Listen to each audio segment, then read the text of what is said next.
Welcome to the step-by-step tutorial on setting up RevSSL VPN, including all settings such as SNI configurations to browse the internet securely. By the end of this guide, you'll have a fully functional VPN setup to protect your online activities. Let's begin. Step 1. First, download the RevSSL VPN app. Open the Play Store on your device, type RevSSL VPN in the search bar, and press Enter.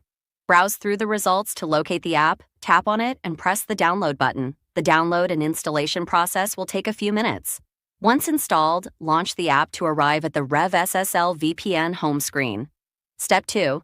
On the home screen, you'll see a menu with various protocols such as Basic Mode, RevSSL Multiflex, RevSSL Direct, and a proxy settings option with a checkbox to activate it. For this tutorial, we'll focus on using the RevSSL Direct protocol. Select it and swipe right to access its configuration settings. Here you can enter details such as the server IP, port, username, and password. However, we'll simplify this by using a configuration file. Step 3. Open any browser and type UDP Custom into the search bar. From the search results, locate the official UDP Custom website and click on it. Once on the homepage, find the menu icon in the top right corner of the website and tap it to reveal the full menu.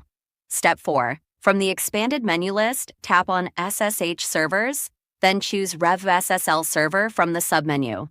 Here you can select a server location that suits your needs. Once selected, download the configuration file. This process will only take a few seconds. Step 5. Go back to the RevSSL VPN app. Tap the 3 dots in the app's interface and select Import to load the downloaded configuration file. After successful import, you'll see a confirmation. If you have a valid SNI, enter it in the relevant field. Step 6. Finally, press the Start button to connect the VPN. Once connected, you can verify your new IP by visiting websites like What is my IP address? And that's it. You've successfully set up RevSSL VPN with all settings configured. If you have any questions about VPNs, feel free to join the UDP Custom community for expert advice and support. If you found this video helpful, don't forget to like, share, and subscribe to my channel for more informative tutorials. Thank you for watching.